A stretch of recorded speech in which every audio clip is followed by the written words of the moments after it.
Précisément, et avec vous, Guylaine David, donc porte-parole du SNI-UPP FSU, est-ce que vous avez des remontées d'abord du terrain de cette mobilisation en ce qui concerne l'éducation nationale? Oui, alors dans le premier degré, c'est un enseignant sur deux qui est en grève aujourd'hui. On est C'est ce qui était prévu. voilà, c'est ce qui était prévu, hein. On est obligé de se déclarer gréviste 48 heures à l'avance. Donc, on a des chiffres bien en amont de la journée de mobilisation. Donc voilà, on a une mobilisation qui s'installe dans les écoles. On est à peu près sur les mêmes chiffres qu'en 2019, la précédente réforme des retraites. On est parti sur une première journée très très forte avec 70%, c'était énorme, de grévistes le 19. Et donc là, on a une mobilisation qui s'installe avec un enseignant sur deux en grève.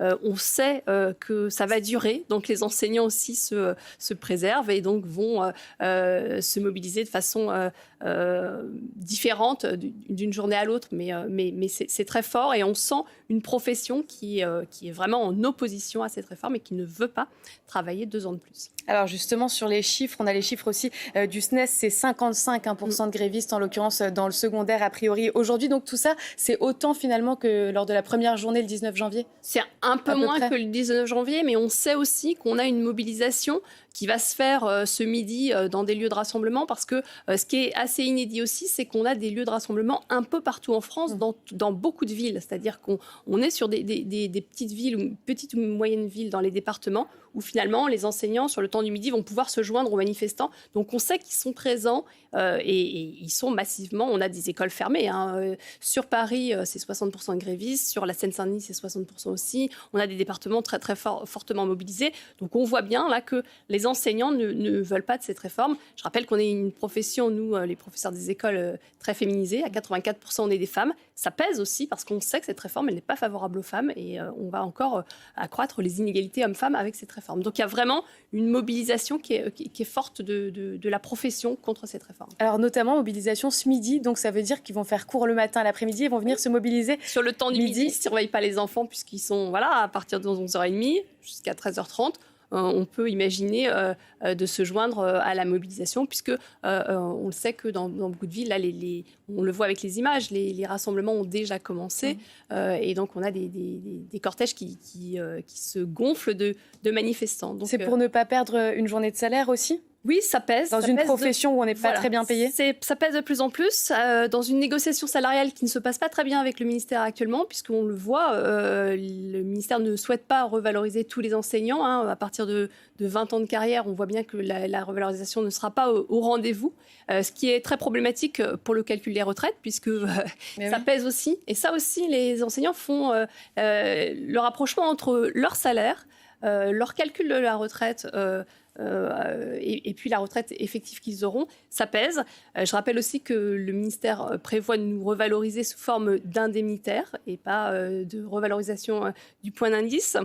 Ça aussi, ça pèse parce que ça ne prend pas en compte, lors du calcul des retraites, le calcul n'est pas fait sur les indemnités et les primes, mais sur le salaire de base. Donc tout ça, ce sont des éléments qui nous remontent. Hein. On a eu beaucoup d'assemblées générales la semaine dernière, des réunions d'information syndicale. On a maintenu la pression avec aussi des retraites au flambeau, des mobilisations un peu partout en France.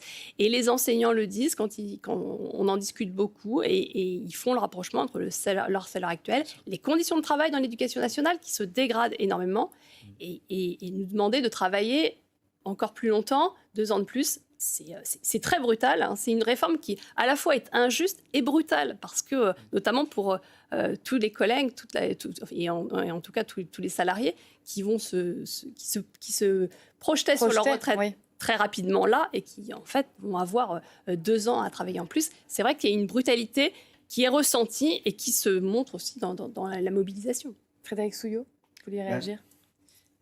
Je suis entièrement d'accord, mais en plus de cela, on signe les mêmes communiqués.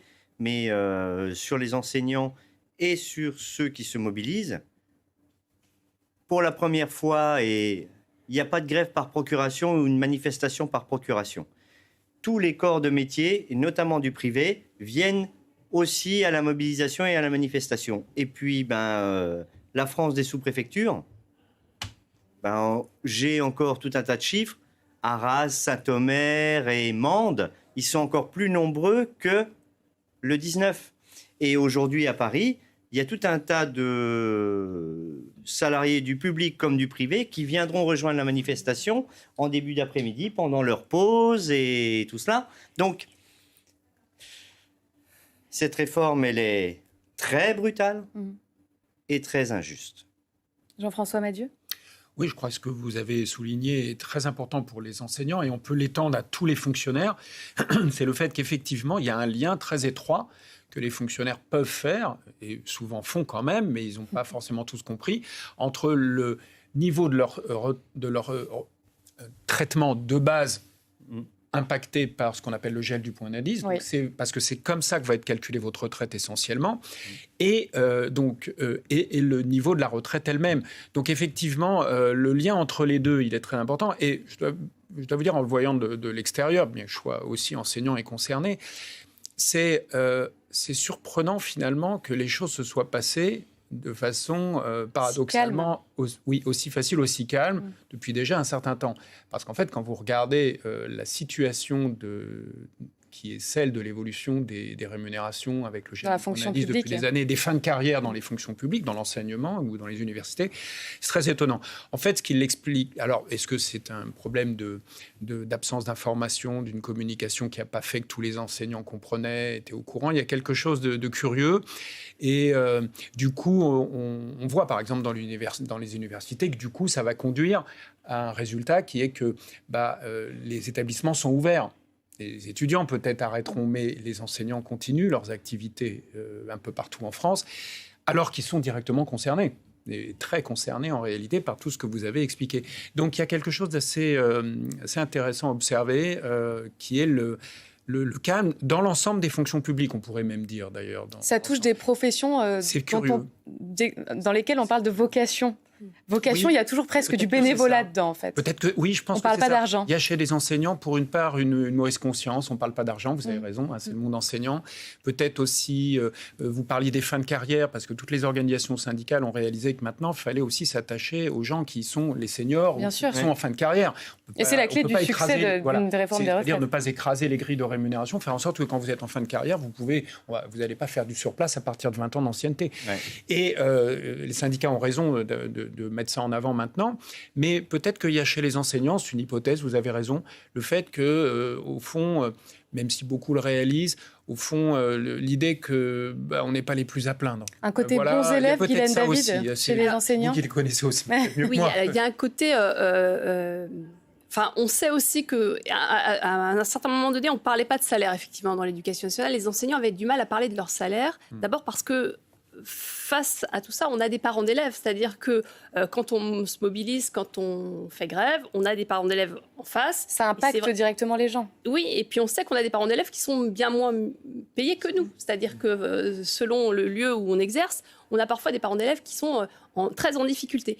Donc il y a je ne sais pas si c'est une mauvaise conscience de se mobiliser pour les salaires, mais pendant très longtemps, on a vu les enseignants qui ne souhaitaient pas se mobiliser. Par contre, il y a un changement depuis quelques années, parce que ce déclassement salarial, il a été très mal ressenti par les enseignants. On a des enseignants qui, de plus en plus, ont du mal à finir le mois. Si on a moins de grévistes aussi aujourd'hui, c'est aussi parce qu'il faut compter les jours de grève. C'est une journée de salaire en moins. On sait que le mouvement va durer dans le temps, donc il va falloir en faire d'autres, des grèves. Donc on choisit la grève qu'on va faire, et peut-être que ça va tourner à un moment donné. Il va y avoir des écoles qui vont être en grève, pas d'autres, et ça va tourner comme ça. Puis vous avez déjà été au front pendant le Covid, pendant 2 ans. Et oui, vous étiez en première ligne. C'est ça aussi, c'est-à-dire que quand on a été au front pendant le Covid, on n'a pas, les enseignants ont joué leur rôle, et c'est vrai qu'ils ne sont pas forcément mobilisés sur les salaires. Mais elle devient de plus en plus prégnante quand même, cette revendication, parce que d'abord, on a des enseignants qui quittent le métier, parce que les conditions de travail ne sont pas bonnes non plus. Donc on a actuellement un tiers des enseignants qui souhaitent changer de métier. C'est énorme. On n'arrive pas à attirer vers le métier, c'est-à-dire que l'attractivité est très... on n'arrive pas à attirer vers les concours. Donc on sait qu'on a une difficulté... À recruter et à maintenir dans le métier. Et ça, le gouvernement ne l'entend pas, parce qu'il mise sur la revalorisation en début de carrière pour attirer, mais ensuite... Il ne souhaite pas les maintenir. Ouais. Or, il faut maintenir les enseignants tout au long de leur carrière, bien évidemment. Frédéric Souillot ? Mais encore une fois, nous sommes entièrement d'accord, mais tous les trois. Mais vous parliez de vocation, mais c'est la même chose avec l'hôpital. Exactement, toute la fonction publique. C'était vocation de rentrer dans ces métiers-là. Aujourd'hui, attractivité des métiers, maintien dans l'emploi et puis évolution de carrière, ben, on arrive à avoir des démissions, ce qui n'existait pas avant. Donc, le gouvernement, en plus de cela... Dans les hôpitaux publics, oui, essentiellement. oui, dans les hôpitaux publics, mais même dans les hôpitaux privés, regardez les reconversions des uns ou des autres, parce que ces métiers ne sont plus attractifs. Alors, attractivité de la vocation à l'époque, ben, ils pensaient qu'ils étaient rémunérés normalement. Mais aujourd'hui... Et quand la vie augmente, quand tout le monde est augmenté, enseignants quand ou le des pouvoir d'achat hospitaliers diminue, c'est sûr ou que des les conditions sont plus les territoriaux mêmes. qui vont ou au Resto du Cœur pour arriver à finir le mois, ça n'est pas normal. D'autant que c'est Ça des ne l'a jamais professions... été, mais là, ça l'est encore moins. Ce sont des professions pour lesquelles vous devez faire en plus beaucoup d'études. Voilà, c'est 5 ans d'études, hein, c'est un master 2 pour être enseignant. Donc on paye pendant ces études et puis on ne le récupère pas derrière. Voilà finalement. ça. Et sur la question des études, c'est aussi un sujet pendant ce mouvement de réforme, enfin de contre-réforme. C'est-à-dire que ces années d'études que l'on passe, elles ne sont jamais comptabilisées dans le calcul de la retraite. Nous, on a cette revendication aussi à la FSU, c'est de comptabiliser ces années d'études parce qu'on démarre tard, donc 26, 27 ans. On calcule tout de suite 43 ans, hein, on arrive facilement à 67. Donc ça, les enseignants l'ont bien mesuré, ont bien mesuré que ça va les emmener très très loin et qu'ils vont être très pénalisés par cette réforme. Donc nous, on revendique cette comptabilité des années d'études dans le calcul de la retraite. Frédéric Souillot, ce sera le mot de la fin ? En fait, qu'on soit du public ou du privé, bah avec cette réforme, on prend tous 2 ans. Et c'est tellement brutal, ben, les mobilisations aujourd'hui et à venir et la suite. Alors, on va être imaginatif pour la suite. Très imaginatif, vous imaginez même pas. Mais le gouvernement doit reculer. On n'est pas là pour se compter le taux de grévistes ici ou là. On est là pour faire reculer le gouvernement et nous allons gagner. Et il y a une réunion de l'intersyndicale ce soir à 18h au siège de Force ouvrière pour décider justement de la suite à apporter à ce mouvement. Merci à vous Frédéric Souillot, merci Jean-François Madieu, merci Guylaine David d'avoir été avec nous pour parler de cette journée de mobilisation contre la réforme des retraites, la 2e donc. Et on suivra évidemment et bien sûr France Info, le nombre de personnes qui s'est mobilisé notamment et bien dans toutes les rues de l'Hexagone puisque c'est tout le territoire évidemment qui est touché. Le reste de l'actualité aussi, et bien on parle de justice, la justice qui accorde un aménagement de peine